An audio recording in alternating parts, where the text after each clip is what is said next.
Madam, I stand to oppose the demand for grants of year 2021-22 for the Ministry of Education. And my primary reason of opposing this is that in this ministry's demand, there is no such concrete steps have been shown or taken in last 6 years by this particular ministry to improve the education upliftment of the Muslim minorities, to ensure that the dropout rate decreases. And I put to you, Madam, to the Honorable Minister, that the literacy rate of Muslims in the country is 68.5%. The national literacy rate is 74.04%. And the Muslim female literacy rate is 62%. And the national literacy rate is 65.44%.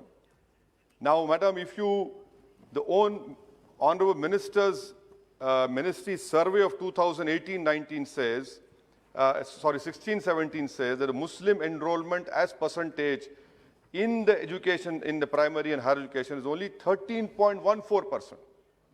His own survey of 2018-19, All India Survey for Higher Education, shows that there are only 19.5 lakh Muslim students in higher education.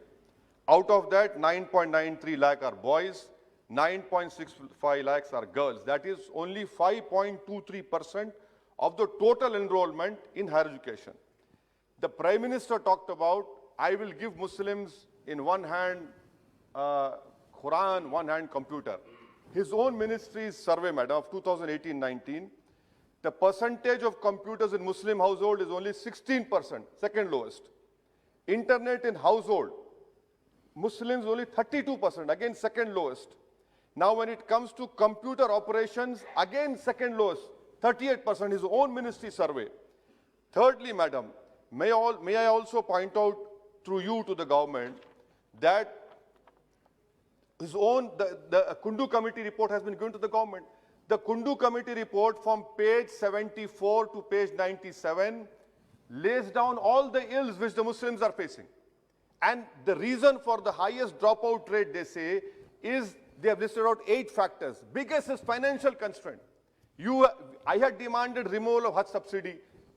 That 600 crores should have been given for Muslim girls' education. No mention. What does the Kundu Committee report say, Madam? At the age of 7 years, there is 100% attendance is observed among all minorities, amongst Hindu OBCs and other upper caste. But for Muslims, it is 90% and 94% for SC and ST. Dropout rate again, Madam, at the dropout rate for Muslims starts at the age of 10 years. Same for SC and ST. For other communities, whether Hindu OBCs, upper caste, it starts from 11 years. This in itself shows that you have not done anything for the education upliftment of Muslims. Madam, third point which I want to bring to the government notice through you is that the Aligarh Muslim University campus, the Honorable Member from Kerala has raised it. Kishanganj in Bihar is the most backward area of our country, Simanchal.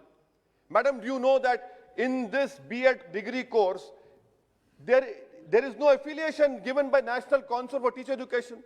May I request the Honorable Minister, sir, at least give affiliation for that B.Ed courses from National Council for Teacher Education? Why haven't you opened more number of courses? Please, I demand from the government, allocate 500 crores in this Kishanganj AMU campus to and start new courses, because that area of Simanchal deserves these education institutes. Madam, my fourth point, which I want to bring to the notice of the government, is that Institute of Eminence. Why have you left out Jamia Millia University? The top 10 university of our country doesn't find a mention in the Institute of Eminence. I don't know why such biasness is being shown in not including Jamia Millia University. Madam, my fifth point about national education policy, I strongly condemn this approach of this government of promoting homogeneity in the country through national education policy. The beauty of our country is heterogeneous. You are doing that, and then your NEP does not talk about upliftment of Urdu. It does not talk about how you will control the dropout rate of Muslims. Nothing is mentioned. And Madam, may I also bring to notice of you, is that this whole total education budget is, out of that 44,000 comes from education cess. 4,800 crores come from National Investment Fund. So basically the fate of allocation It depends on cess education and disinvestment proceeds. If tomorrow disinvestment proceeds or the cess education comes down, you will be the sufferer. It is, you have mentioned in your documents. Madam, my sixth point, which I want to bring to the notice of the government is this not a fact that the total union budget spending on education as percentage of union budget in 2015 it was 3.8. Look at your approach to the education sector. It has come down to 2.7%. This shows that you're not at all serious, because your data says there is a drop of union budget spending on education as percentage of budget. Madam, my fifth point I want to know from the Honorable Minister, sir, National Institute of Open Schools, under Indian knowledge and heritage, you have included Ramayana and Gita, I have no issues. But why have you not included Quran, Bible and Guru Granth Sahib? And madam, you are an eminent lawyer. You know law much better than me also.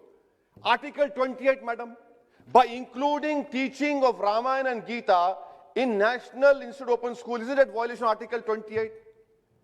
A complete violation of Article 28. And what has stopped you from including Quran and Bible and Guru Granth Sahib? That is why I say that you do not believe in the diversity of this country. For everything, you want to bring in your Hindu ideology in education. That is why, madam, I stand to oppose. My demand is make scholarship for minorities demand-driven. Make it demand-driven. Every year, madam, 1 crore Muslim boys and girls are being denied scholarship. Why? Because you have fixed a number. You proudly claim this number has been given, but 1 crore are denied. This is the fate of the Muslim education in primary education, higher education. I hope that the government would wake up from their slumber and do something constructive for the education upliftment of Muslim minorities. Thank you, madam.